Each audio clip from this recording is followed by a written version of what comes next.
प्रश्न संख्या 14। एक पाइथागोरस त्रिक लिखिए जिसका एक सदस्य है। प्रश्न संख्या 14 का 1। देखिए 14 के 1 में दिया हुआ है 6। देखिए इसको लिखेंगे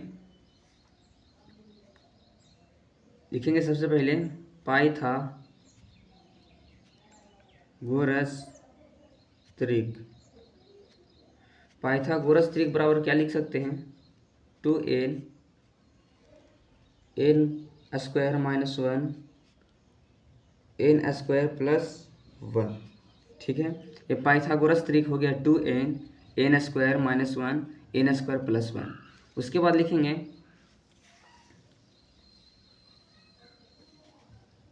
माना कि अब देखिए ये जो 6 दिया हुआ है इसके बराबर कर देते हैं। 6 जो है 2n के बराबर तो लिख सकते हैं, माना कि 2n = 6। ठीक, इतना लिख सकते हैं। इसको हल करेंगे 2 तिया 6, तो n बराबर क्या बचेगा? 3 बचेगा। ठीक है, तो n का मान आ गया 3, और जब n का मान इस पर रख देंगे तो क्या पाइथागोरस त्रिक का मान निकल जाएगा। तो चलिए रखते हैं, लिखेंगे इसके बाद अतः पाइथागोरस त्रिक क्या निकला था? 2n n² - 1 n² + 1। इसको मान रखेंगे तो n का मान कितना आया है? 3 आया है। यहाँ से लिख रखेंगे n का मान 3 है, 2 × 3। और देखिए 3 है n का मान, तो 3 का स्क्वायर - 1, 3 का स्क्वायर n² के जगह पे रखेंगे +1। इसको जब हल करेंगे 2 तिया 6 हो जाएगा। 3 का स्क्वायर 9 होता है, 9 में से 1 जाएगा 8 हो जाएगा। 3 का स्क्वायर 9, 9 1 10 हो जाएगा। तो पाइथागोरस त्रिक हमारा क्या निकल गया? 6 8 10। ये हमारा हो जाएगा आंसर। इसी प्रकार से प्रश्न संख्या 2 करेंगे। 2 में दिया हुआ 14, तो लिखेंगे पाइथागोरस त्रिक बराबर क्या होता है?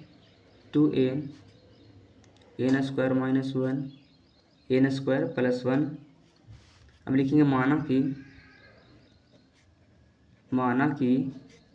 कि क्या करेंगे? 2n = 14 कर देंगे। 2n का मान हो गया 14, तो काटेंगे 2 × 7 = 14, तो n का मान हो जाएगा 7। n का मान क्या आ गया? 7। n का मान इस पर रख देंगे, तो लिखेंगे अतः पाइथागोरस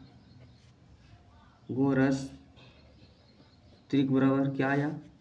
2n n² - 1 और n² + 1 आया। अब n का मान रख देंगे। n का मान कितना है? 7 आया है, तो 2 × 7, 7 का स्क्वायर - 1, 7 का स्क्वायर + 1।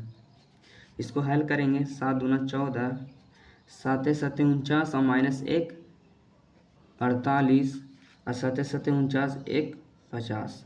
तो हमारा दूसरा का आंसर है 14 28 50। ये हमारा आंसर हो जाएगा। इसी प्रकार से प्रश्न संख्या 3 करेंगे। 3 में दिया हुआ है 16, तो लिखेंगे पाइथागोरस त्रिक बराबर, अब तो फॉर्मूला याद हो गया होगा, 2n n² - 1 n² + 1। अब लिखेंगे माना कि 2n बराबर कितना हो जाएगा? 16 हो जाएगा। 2 8 16 कट जाएगा। n का मान आ गया 8। अब लिखेंगे अतः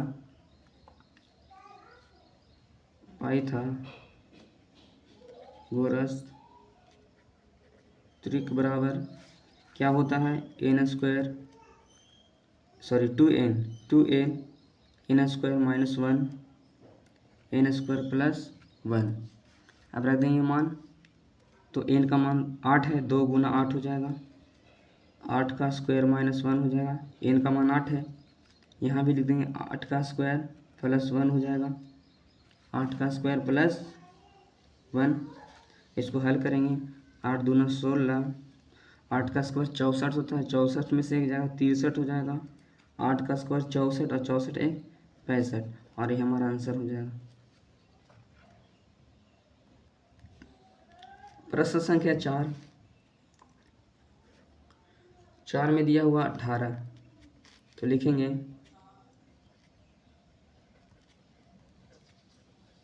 पाइथागोरस त्रिक बराबर क्या होता है 2n n square minus 1 n square plus 1 होता है। हम लिखेंगे माना कि 2n बराबर कितना हो जाएगा 18, 2n बराबर 18, जिसको हल करेंगे तो n का मान आ जाएगा 2 नामा 18, 9 आ जाएगा। अब इसको लिखेंगे अतः पाइथागोरस त्रिक बराबर पाइथागोरस त्रिक का बराबर क्या लिखेंगे 2n n square minus 1 n square plus 1।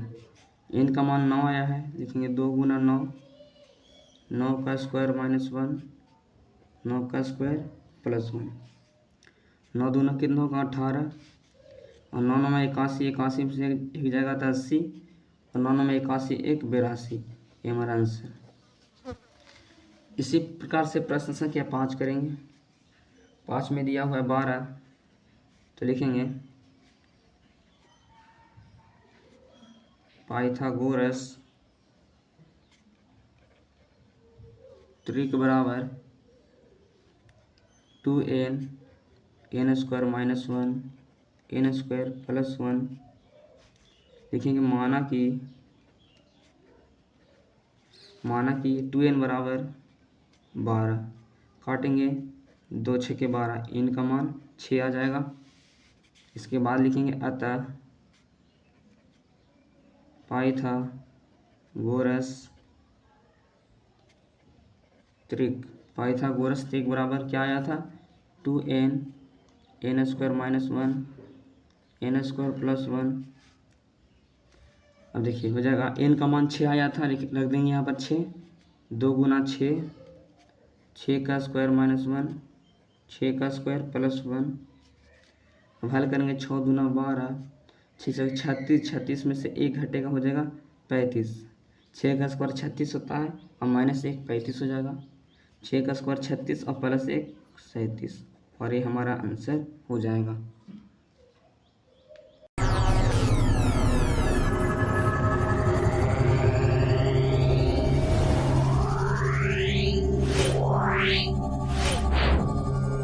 Yeah.